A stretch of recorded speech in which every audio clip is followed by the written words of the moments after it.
ध्यान देंगे, class 12th physics आपका जो कुमार मित्तल आपको बुक दे रखा है, आपकी जो सेकंड किताब आपको है, इसमें चैप्टर आपका जो 19 दे रखा है व्यतिकरण, इसमें आपके कुछ आंकिक प्रश्न हैं। इसमें पिछली क्लास में 20 तक के प्रश्नों का हल हम लोग समझ चुके हैं। आज हम लोग 21 से हल समझेंगे और आज के कुछ प्रश्नों का जो हल है वो थोड़ा खास है। देखिएगा यहाँ पे प्रश्न नंबर 21, वैसे सब बच्चे लगा सकते हैं, बेटा लगाने का प्रयास किया करिए। हम लगाते हैं 20 मिनट में, आप लगाओगे 2 मिनट में, बस इतना फर्क है हमारे और आपके बीच में। तो देखिएगा 21 नंबर,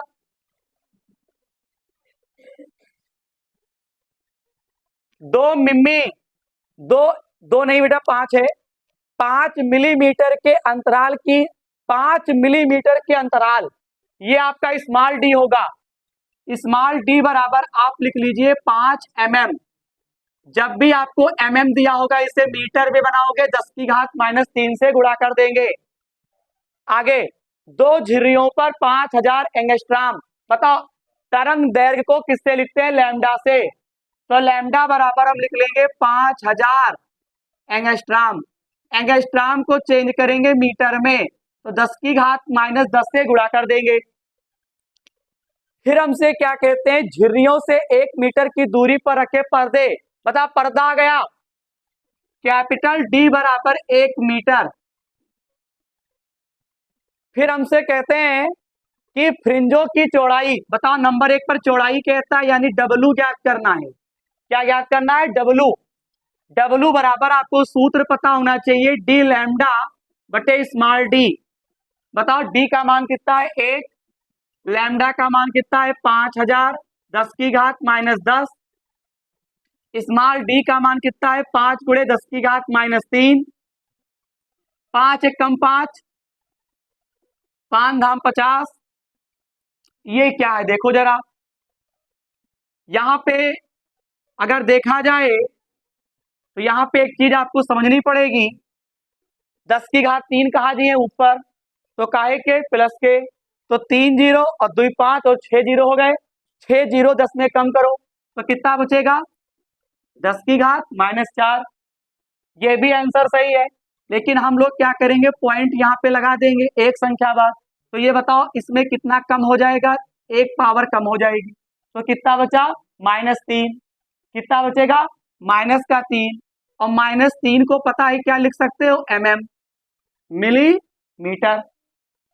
इसका दूसरा खंड देखिए क्या कहते हैं हमसे, केंद्रीय फ्रिंज से तीसरी दीप्त फ्रिंज की दूरी। तीसरी दीप्त फ्रिंज की दूरी, तीसरी, तो बताओ हमसे कहता है दीप्त, लगा सकते थे बेटा, दीप्त फ्रिंज की क्या दूरी, और तीसरी है, इसके लिए m बराबर कितना लिख लेंगे? 3। और जब बेटा m बराबर आप 3 लिख लेते हो तो यहाँ पे बताओ कि दीप्त फ्रिंज का सूत्र होता है, पता नहीं कितनी बार पढ़ चुके हो, md लैम्डा बटे डी। अब जहां जहां m होगा वहां वहां 3 लिख दो। m का मान कितना है? 3। कैपिटल डी का मान कितना है? 1। लैम्डा का मान कितना है? 5000 और 10 की घात -10। स्मॉल डी का मान कितना है? 5 × 10 की घात -3। अब एक बात बताइए सब लोग, देखते हैं बता पाओगे भला? 5000 तिहाई काट जाएगा, 5 एकम 5, 5 एकम 5। अब बताओ, हाँ डायरेक्ट करेंगे। 10 की घात 3 कहाँ गया? ऊपर। काहे का? प्लस का। और 3 0 ऊपर है, तो कितने हो गए? 6। 10 में 6 कम करो, 4। 4 काहे का? माइनस का। ऐसे ही ना, ये भी आंसर सही है। हम एक संख्या बाद पॉइंट लगा देंगे, तो यहाँ पे कितना बचेगा? 3। और 3 को क्या लिख सकते हैं? मिलीमीटर। mm हो जाएगा। यहाँ पे 3 mm दिखा रहा है आंसर, नहीं पॉइंट 3 mm ही है। तो प्रश्न नंबर आपका जो ये 21 नंबर था वो लग चुका है। बहुत जल्दी करें। और 22 नंबर थोड़ा हटके लगेगा बेटा। देखिएगा प्रश्न नंबर 22, यंग के व्यतिकरण प्रयोग में सोडियम के प्रकाश के लिए सिलिटों से 60 सेंटीमीटर दूरी। अब यहाँ पे थोड़ा समस्या आ रही है, 60 सेंटीमीटर दूरी पर फ्रिंजों की चौड़ाई दे रखा है 0.40 mm है, और सिल्टों से 80 सेंटीमीटर की दूरी पर फ्रिंजों की चौड़ाई क्या होगी। बेटा ये सवाल थोड़ा समझने वाला है, रुक जाओ पहले जरा हमारी बात पे जरा फोकस करिए। यंग नामक वैज्ञानिक ने जब ये प्रयोग किया तो 3 प्रकार के पर्दे लिए थे, सबको पता है। पहले वाले पर्दे में एक छिद्र था, और दूसरे में 2 थे, और तीसरे में एक भी नहीं था। पढ़े हो, ये यंग नामक वैज्ञानिक ने बताया था। अब सुनो बेटा, पहले छिद्र और यहां से यहां तक की बीच की दूरी स्मॉल डी होती है, और कैपिटल डी यहां से यहां तक होती है। तो हमसे ये कहता है, ध्यान दो, 60 सेंटीमीटर दूरी पर फ्रिंजों की चौड़ाई, इसका ये मतलब होता है 60 सेंटीमीटर दूरी पर अगर चौड़ाई है तो इसका ये मतलब हुआ यहां से यहां तक की जो फ्रिंज यहां पे बनी है उसकी चौड़ाई है, ये कैपिटल डी दिया है। अब तुम कहोगे सर जी आपकी पर्दे वाली बात तो गलत हो गई। भैया गलत नहीं हुई है, यहाँ पे साफ जाहिर कह रहा है कि सिल्टों से 60 सेंटीमीटर दूरी पर फ्रिंजों की चौड़ाई। तो यू बताओ 60 सेंटीमीटर दूरी जो फ्रिंज है वो कहां बनेगी, पर्दे पर ही तो बनेगी। ये थोड़ा फील करिएगा। तो यहाँ पे बहुत बढ़िया सवाल है पेपर के लिए। तो यहाँ पे D1 बराबर पता है क्या लिख लेंगे, 1 D1 बराबर यहाँ पे लिख लो 60 सेंटीमीटर।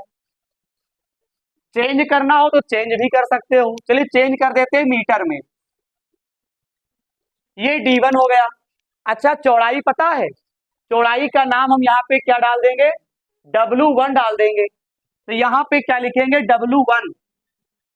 W1 बराबर आपको यहाँ पे दे रखा है 0.40 mm। इसको आप चेंज करिए 0.40 काहे में, मीटर में। हो गया। अब फिर हमसे क्या कहते हैं, ध्यान दो, 80 सेंटीमीटर दूरी पर। तो यहाँ पे क्या है, W2 बराबर हमको ज्ञात करना है, और D2 बराबर दिया है 80 सेंटीमीटर। तो यहाँ पे 80 गुणे 10 की घात -2 मीटर कर देंगे। अब यहाँ पे क्या करना है, तुमको अनुपात W2 निकालना है। अब सूत्र तो बताया नहीं गया, तो आप ये दिमाग लगाओ, इसका एक फार्मूला पूरा बना के बता रहे हैं, सुनिएगा।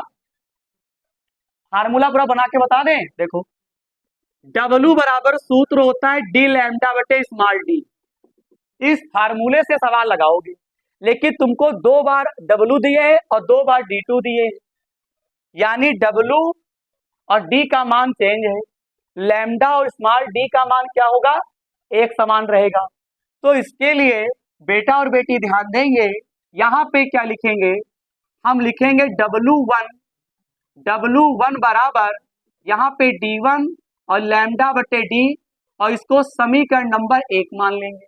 यानी इसी सूत्र को यहाँ पे लिया गया, W1 अलग रहेगा, D1 और लैम्डा और डी क्या रहेंगे, समान रहेंगे। ठीक, फिर हम यहाँ पे क्या करेंगे, W2 बराबर लिखेंगे D2 लैम्डा बटे डी, समीकरण नंबर 2। कभी पेपर में न्यूमेरिकल आएगा, ऐसे ना आएंगे, जो लगा लेते हो वो नहीं आएंगे, और ऐसे आएंगे बिल्कुल बनाने वाले। तो याद रखिएगा, कोई जरूरी नहीं कि टीचर आपको सारा कॉन्सेप्ट पूरा बताए, हाँ, तो आपको खुद से ही कॉन्सेप्ट निकालना पड़ेगा। तो खुद से कॉन्सेप्ट निकालने के लिए, जैसे ये क्वेश्चन आ गया, सर ने सूत्र नहीं बताया, लेकिन सर ने इतना बताया था, तो अब क्या कर रहे हैं, इसको पहले हम बना रहे हैं। पहले बना लिया, अब बताओ ये समीकरण 1 और ये 2 है, आप इसमें भाग कर दो। समीकरण 1/2 भाग करने पर बिटिया और बेटा जैसे ही भाग करोगे तो W1 ऊपर हो गया और W2 नीचे।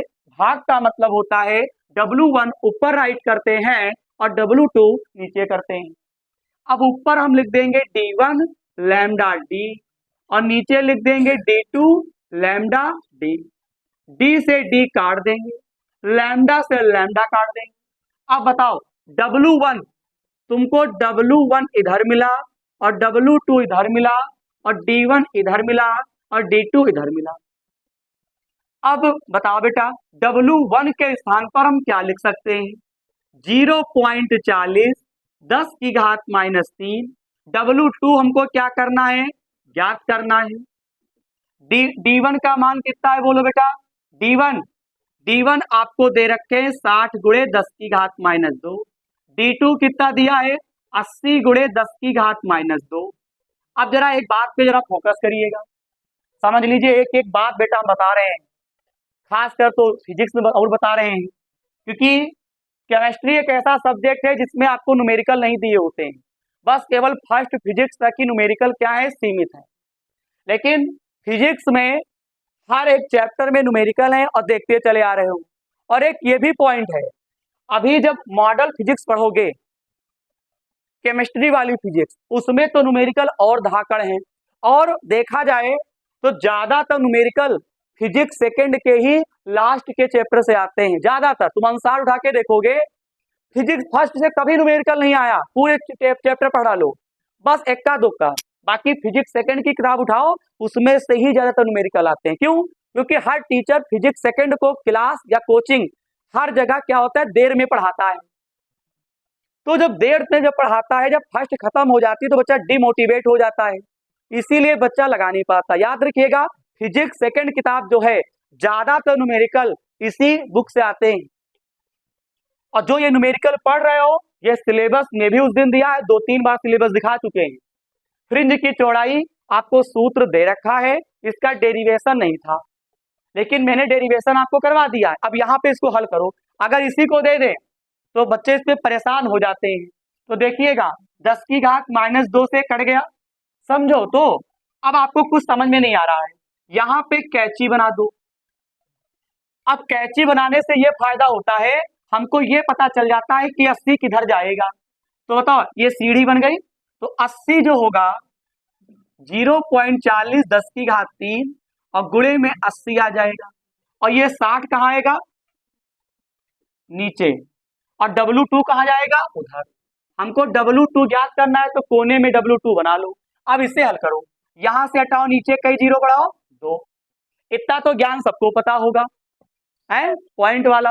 अब देख बेटा, 0 0 0 0 कट गया। अब यहाँ पे क्या हो? 2 दूना 4, 2 तिहाई 6, ये 30 नीचे बन जाएंगे। ऊपर बनेगा 2 8 16 और नीचे क्या बनेगा बेटा? 30। और ऊपर ये कई लिखे हैं 3, ये 3 आपके माइनस के हैं। क्यों? ये 3 काहे के हैं? माइनस के हैं। 3 काहे के हैं? माइनस के हैं।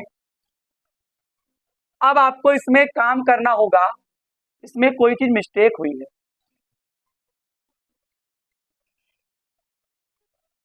इसका आंसर कितना आ रहा है? 1.6। अच्छा, सही है, सही है बेटा, सही है। जरा ध्यान दीजिएगा, सब बच्चे ध्यान दें, क्योंकि बताएं, एक तो आंसर बनाने की कला बहुत तगड़ी है। देखो, देख बेटा, W2 लिख दो, W2 लिख दीजिए। अच्छा बताओ, यहाँ कई जीरो हैं? एक है। तो एक जीरो जब है तो ऊपर एक संख्या बाद पॉइंट लग गया, आ गया होगा समझ। और नीचे 3 का 3 ही रहेगा। यह आंसर मीटर में आएगा। और 10⁻³ को क्या लिख सकते हैं? mm में। यही आपका आंसर हो गया। अब मान लो पेपर में तुम्हें आंसर यहाँ उत्तरमाला दिया है, तो यहाँ जान गए कि ऐसे आंसर आएगा। पेपर में क्या करना? इतना ही छोड़ देना। प्रश्न नंबर 23 पूरा कॉन्सेप्ट पे है, देखो आराम समझो। यंग के द्विक रेखा छिद्र प्रयोग में यदि स्रोत से पर्दे की दूरी 1.5 मीटर, तो यहाँ पे पर्दे की दूरी कितनी है? 1.5 मीटर। बेटा सुनो, बेटा सवाल ऐसा है, ये कॉन्सेप्ट पे होता है, लग भी गया होगा किसी का। प्रकाश की तरंग दैर्घ्य कितनी है? 6000। तो लैम्डा बराबर लिख लेना 6000 एंगस्ट्रॉम। फिर देखो, दोनों सिलटों के बीच की दूरी किससे लिखते हैं? 0.15 सेंटीमीटर। बिल्कुल चेंज करूंगा, ये एंगस्ट्रॉम में दिया है तो चेंज करना पड़ेगा। लैम्डा बराबर 6000 एंगस्ट्रॉम 10⁻⁻10 मीटर। और सुनिए, दूरी आपको 0.15 दे रखे हैं, तो d बराबर 0.15 यहाँ पे सेंटीमीटर, 0.15 10⁻² मीटर। फ्रिंज की चौड़ाई, अच्छा बताओ, कॉन्सेप्ट पे सवाल है, फ्रिंज की चौड़ाई कहता है, तो यहां पे लिखो W बराबर क्वेश्चन मार्क, W बराबर सूत्र होता है d लैम्डा बटे स्मॉल d। W बराबर d का मान कितना है बोलो 1.5, लैम्डा कितना है 6000 क्रॉस 10⁻−10, स्मॉल d का मान 0.15 क्रॉस 10⁻²।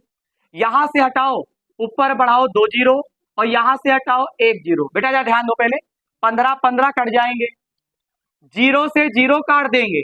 अब जरा बहुत ध्यान से बताइएगा हमको बिटिया और बेटा, ध्यान दो, यहाँ पे 2 पावर कहाँ गई ऊपर, तो काहे की हो गई प्लस की, प्लस के 2 और एक कितना 3, 3 3 6, 6 हो गया, और 6 कम कर दो तो -4 बचेगा। अब सबको पता होना चाहिए आंसर मीटर में हो गया। उत्तर माला लाने के लिए 0.6 इसको mm लिख सकते हैं, क्यों, क्योंकि 10⁻³ बनेगा और 10⁻³ को हम mm लिख सकते हैं। बताइए 0.6 सेंटीमीटर में आ रहा है तो और अच्छी बात है। बिटिया सुन, यह भी आंसर सही है। सेंटीमीटर में लाने के लिए 2 संख्या बाद पॉइंट लगा दो, तो यहाँ पावर कितनी बचेगी 2, और 2 को लिख सकते हो आप, पता है क्या, सेंटीमीटर, या वही छोड़ देते हैं आंसर। अच्छा 1 मिनट और रुकिए, अब तुम लोग परेशान हो, यह सवाल पूरा कॉन्सेप्ट पे था, अब दिमाग लगाओ, देखते हैं कौन दिमाग लगा पा रहा, उसी के आगे पढ़ो। यहां से यदि स्रोत से पर्दे की दूरी दुगनी, समझ पा रहे हो, यानी पर्दे की दूरी दुगनी, इधर देख इधर देख, पर्दे की दूरी दुगनी, यानी पहले कितना था d, अब कितना हो गया 2d, दुगनी का मतलब होता है 2d, बोलो। तो यहाँ पे d का मान 1.5, अति बात समझ में आती है, मात्रक के लिए चुपे और लिख देंगे मीटर। अब कठिन बताया, बताओ, दुगनी कर दिया, आगे बोलो क्या कहता है, पर्दे की दूरी दुगनी और सिलटों के बीच की दूरी आधी, यानी बीच की दूरी क्या है, आधी। आधी का मतलब ये होता है जो तुमको स्मॉल डी दिए हैं, इसको क्या कर देना बेटा, आधा कर देना है। तो d बराबर हम लिख सकते हैं क्या, 0.15 और बटे 2। आधा हो गया कि नहीं हो गया, बताओ, कोई दिक्कत है क्या। तो या तो ऐसे कर दो, अरे ऐसे ठीक है, ठीक है, बटे में 2 लिख दो, ये आपका आधा हो गया, आधा हो गया, बोलो बोलो। आधा का किसी भी संख्या के बटे में अगर आप 2 लिख दो तो वो चीज आधी हो जाती है बेटा। दुगना का मतलब होता है गुणे में लिख दो, आधा का मतलब होता है बटे में लिख दो। अब देखो क्या कहते हैं, फ्रिंजों की चौड़ाई बताओ। तो सुन, फ्रिंजों की चौड़ाई यानी W डैश नया ज्ञात करना है, तो W डैश बराबर D dash lambda small d। D dash का मान कितना है बोलो, 2 गुणे 1.5, लैम्डा कितना है 6000 और 10⁻−10, स्मॉल d कितना है 0.15, 2 और 10⁻−2, थोड़ा मिस्टेक हो गया, 0. नहीं नहीं सही है, सही है, सही है। अब यहां पे क्या करना है, इसको हल करो। अब देखो कमी आप लोग के अंदर है जो न्यूमेरिकल लगाते नहीं हो, हटाओ तो यहाँ पे 1 जीरो बढ़ाओ, फिर हटाओ तो ऊपर 2 बढ़ाओ, बढ़ गया। अब बिटिया देखना, 1 जीरो से 1 जीरो कट गया, तब देखो कैसे सर लगा रहे हैं, 15 से 15 कट गए। अब देख बेटा, ये 2 कहाँ जाएगा ऊपर, 2 छंग 12, 12 दूना 24, ये 24 पूरे पूरे निकाल लिया। अब देखना ये -2 कहाँ गया ऊपर, काहे का प्लस में, प्लस का 2 और 3 कितने होते हैं 5, 5 और 1 जीरो 6, 6 10 में कम करो 4। इसका आंसर सेंटीमीटर में 2 संख्या बाद पॉइंट लगा दो, ये -2 और -2 को क्या लिख सकते हैं सेंटीमीटर। बहुत जल्दी करिए।